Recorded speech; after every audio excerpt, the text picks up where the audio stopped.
Hello friends, welcome to one academy. நான் Manikandan, one academy director. நாம் இப்போ பார்க்க போகிறது சென்ட்ரல் கவர்மெண்ட் தேர்ஸ்டே சுப்ரீம் கோர்ட்டில் நீட் அனௌன்ஸ்மெண்ட் கொடுத்துருக்காங்க. அதை பற்றின வீடியோ பதிவு தான் நம்ம பார்க்க போகிறோம். அது என்னன்னா, will implementation panel proposal on NEET UG exam centre till supreme SC. அதாவது என்ன சொல்லியிருக்காங்கன்னா, இப்போ அவங்க நீட் எக்ஸாமினேஷனுக்கு 2024 நடந்த குளறுபடிகள் காரணமாக ஒரு ஸ்பெஷல் கமிட்டி வச்சு என்ன ரூல்ஸ் அண்ட் ரெகுலேஷன் ஃபாலோ பண்ணால் நீட் எக்ஸாம் இன்னும் நல்லா பண்ணலாம்னு சொல்லிட்டு கமிட்டி அமைக்கணும்னு சொல்லி சுப்ரீம் கோர்ட் ஆர்டரின் பேரில் அவங்க பண்ணிட்டு இருக்காங்க.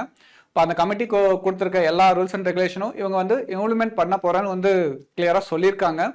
அது மட்டும் இல்லாமல் இங்கே பார்த்தீங்கன்னா, we are going to implement all recommendation and it matter can be listed after 6 months.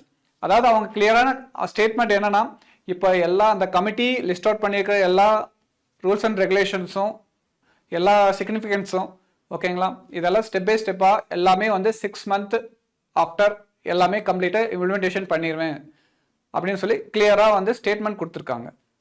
இப்போ பார்த்தீங்கன்னா, இந்த ஸ்டேட்மெண்ட் பிரகாரம் நமக்கு கம்ப்யூட்டர் பேஸ்ட் டெஸ்ட்டா இல்லை பேப்பர் பென் டெஸ்ட்டா அப்படிங்கிறது ஒரு கன்ஃபியூஷன் இருந்துட்டு இருந்தது பார்த்தீங்கன்னா, ஆல்மோஸ்ட் பேப்பர் பேஸ்ட் டெஸ்ட் தான் வரக்கூடிய வாய்ப்புகள் இருக்குன்னு நாங்கள் நினைக்கிறோம்.